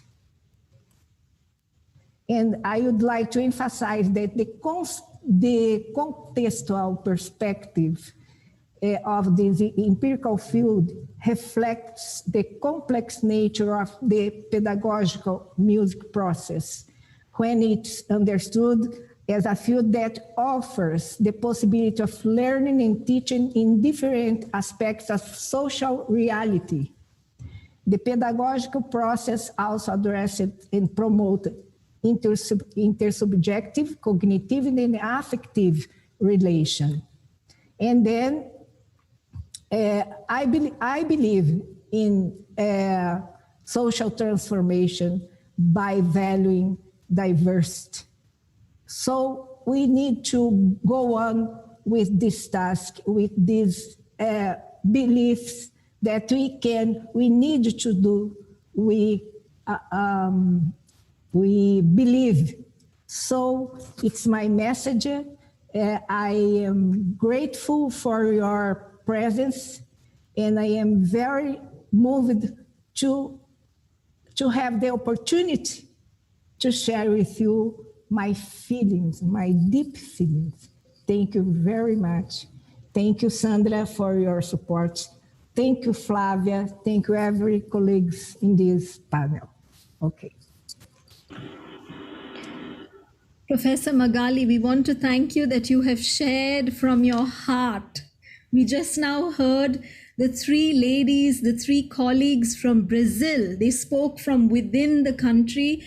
The country is bleeding. It needs intervention. We need to support the heart and the soul of what we have heard today. And the three of you, Professor Flavia, Luciana, and Professor Magali, thank you for bringing that vision in your talk so far. It's so wonderful for all of us here to be reminded of what is the most important thing that we are coming together for, what this whole idea is about asking and rallying for change, about what we value and why we value it.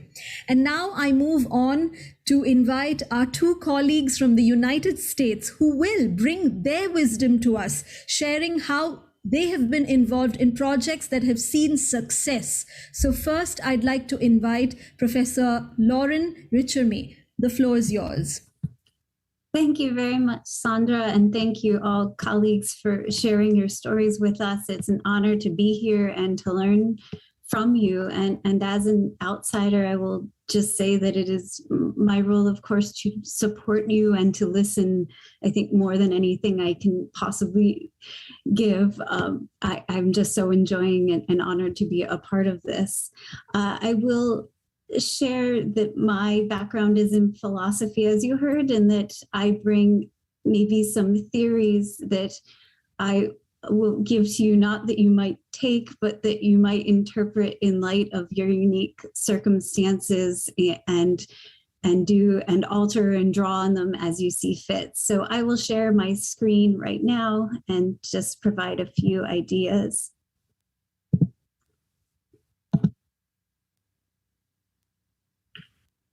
The question that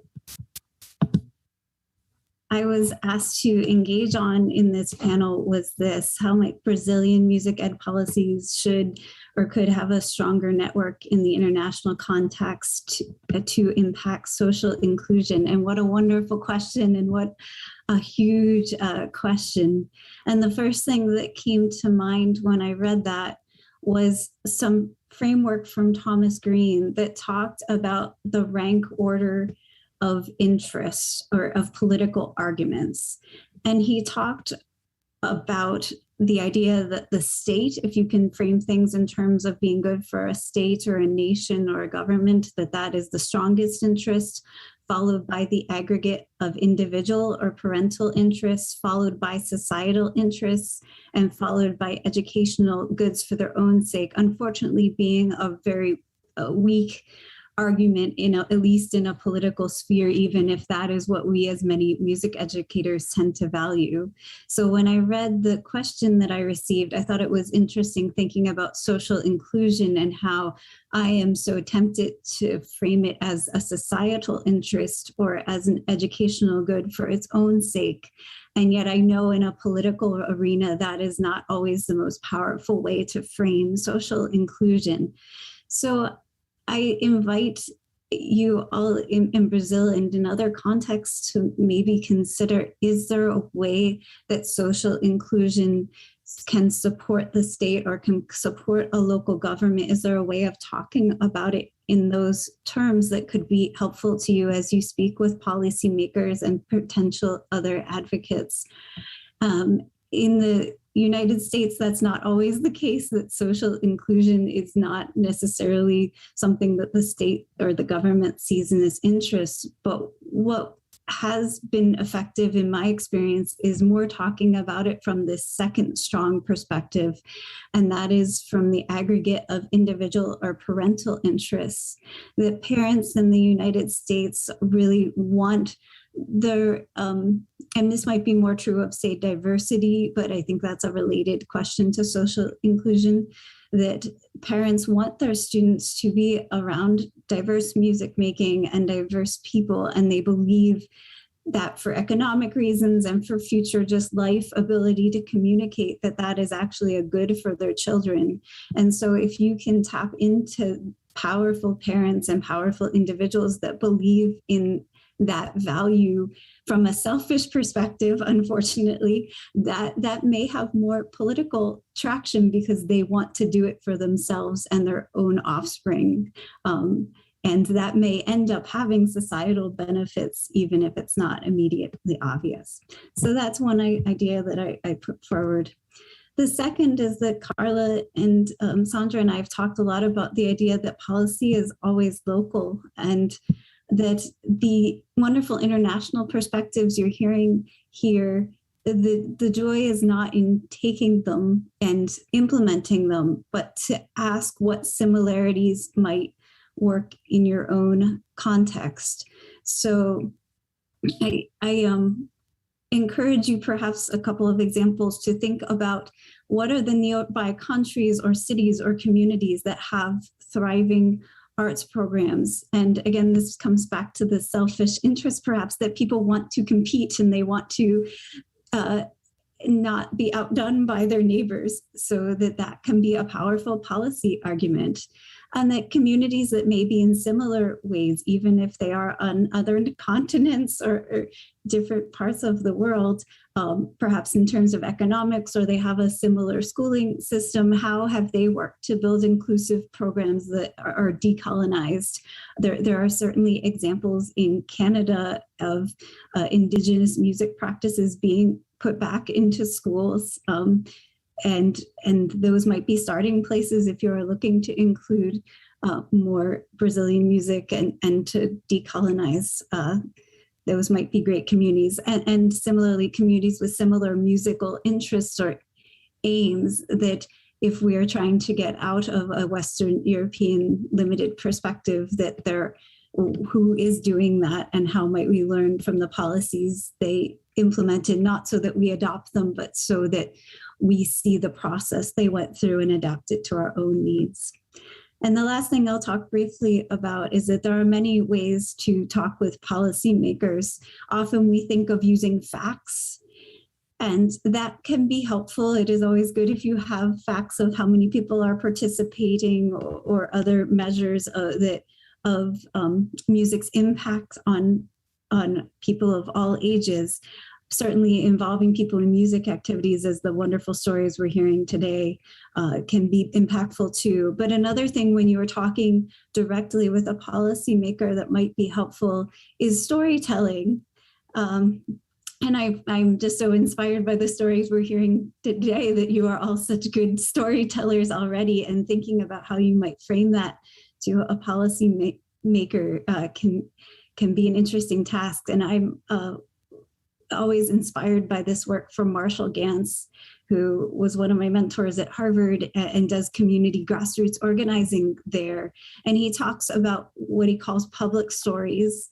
And he talks about the story of self, the story of us, and the story of now. And that if you can combine those into kind of a paragraph, you have a short but meaningful way to talk about your work that will inspire other people to join your movement and perhaps other policymakers too.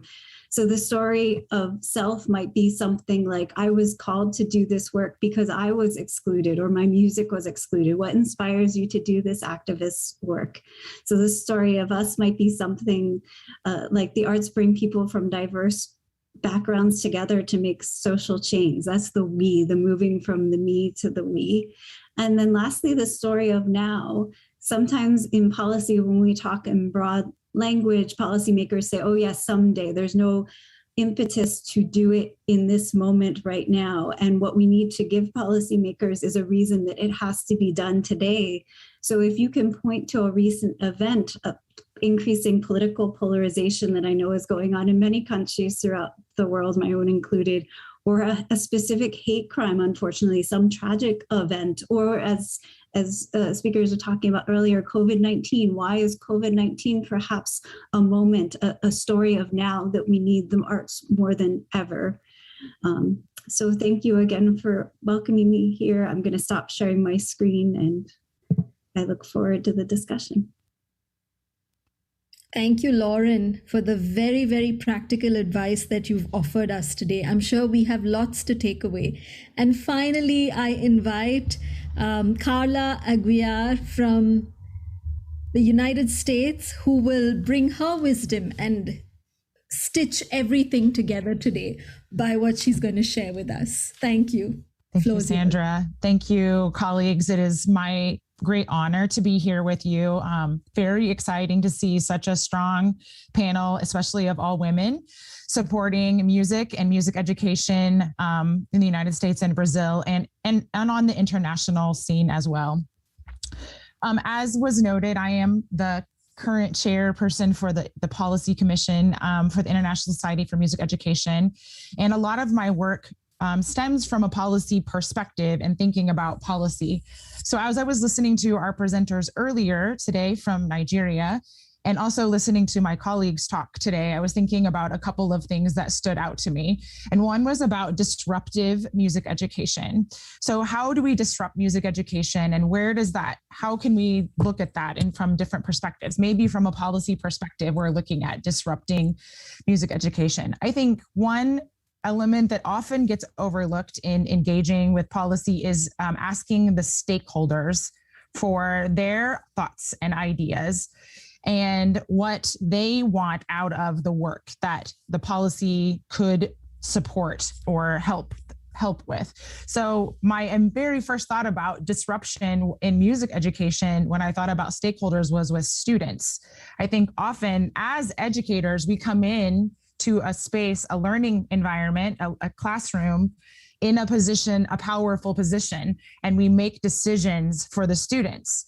But if we are going to disrupt music education, could we ask the students what they want? Are there opportunities for us to think about ways for them to have an engaging musical experience through the things that they're interested in? So what kind of policies in our classroom, in our school, could we have to support students having opportunities to participate in the decision-making processes that are part of learning and engaging with music?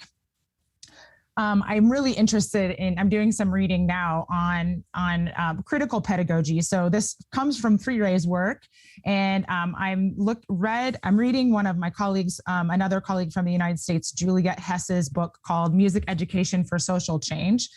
And in the opening chapter of this book, she outlines some different ideas related to critical pedagogy. One of them is naming the world. And I think in this part, I have come to understand this as just identifying the conditions and the influences of the students' lives. What are their ideologies? What are their experiences? And how can we support those? So when we think about disrupting music education, maybe using some of the ideas from traditional ensemble experiences, or many other kinds of engaging musical experiences, we can start to think of what can we ask the students to support with, what can we have them think about. I think the presenters earlier today were talking some about indigenous musics of Nigeria. And I was thinking about it from, as Lauren suggested, I was thinking about it from like my United States perspective, like what are the indigenous musics of America, or what are indigenous musics of my students in the 21st century in the United States, and trying to think about how could I wrap some of those ideas into our thinking. So I think just trying to disrupt music education and thinking about where policy fits in with that is really important. And one last thing with the critical pedagogy is that two things. One, Lauren mentioned about storytelling, which actually crosses critical pedagogy. It crosses into critical race theory, which is a very hot topic here in the United States. Storytelling is a really important part of critical race theory. And then also with culturally responsive teaching. I think it's just about that idea, again, around naming the world. Tell us your story. What is going on? What is where are you coming from? And so understanding that from that student stakeholder perspective can be really important. And then finally, I want to talk about the last piece of critical pedagogy that Juliet Hess mentions in that opening chapter, which is about dreaming. And I think this is a really important element when we think about policy, trying to imagine a possible future. Can we think about something different? Another one of my friends talks about tension creates possibility. So when there's this opportunity to have tension, and sort of it makes you think about a lot of different ways of engaging instead of the status quo. So what are the other ways? When there is tension, what are the other ways that we can think about engaging with music education and music education policy? And in these ways, I think we can start to disrupt some of the traditions of music education in a way that supports music making for students in creating engaging musical experiences. Thank you. Thank you so much, Carla. That was so meaningful. Friends, if I have to encapsulate this entire session, our panel discussion, into a thought, or perhaps a couple of thoughts or ideas, I mean, we can all clearly see that to make an impact, we have to dream and work collaboratively with parents, with students, with other educators, telling our stories of self, of us, of now, to ultimately build community. There is much work to be done, but we are confident that today the foundation has been laid and will provide a strong base upon which a new and reformed policy framework can sit.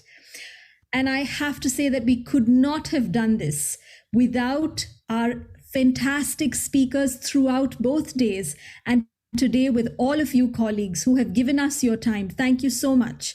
I leave all of you here who are watching this with one thought: walking alone, we can walk fast, but walking together, we can walk far.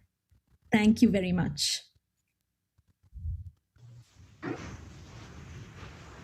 So let's walk together. Thank you, professors, for raising up so important issues, bringing out new perspectives for musical education.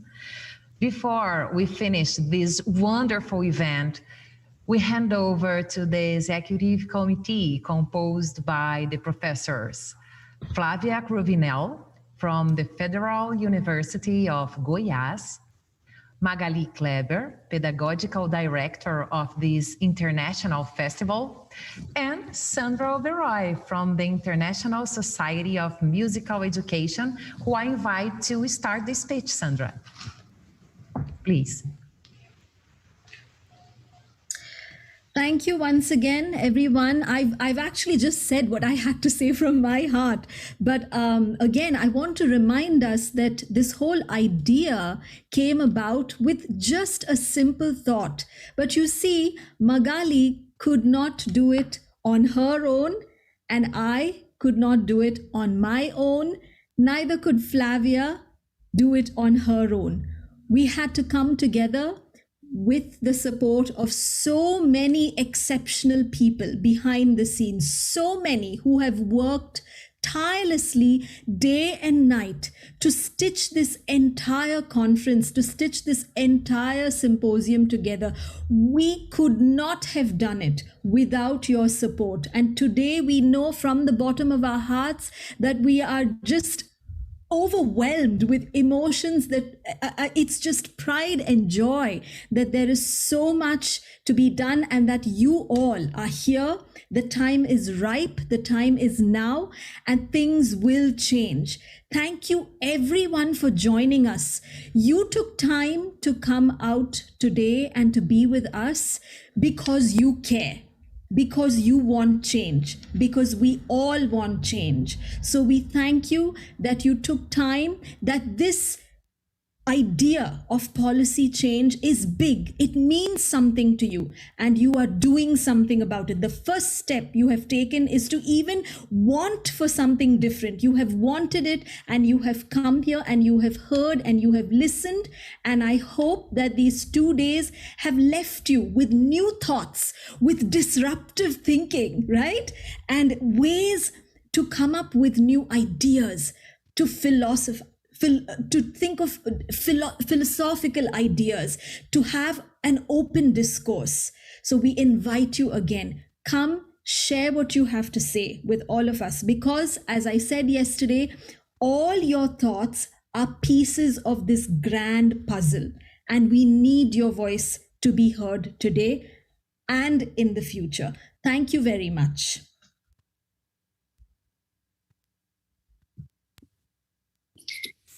Good night.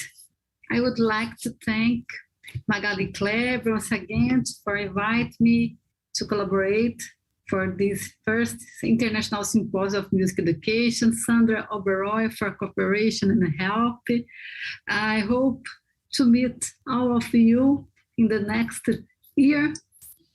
And thank you, everyone, to stay here with us. And I just like to say that music can change and make a better world. Thank you.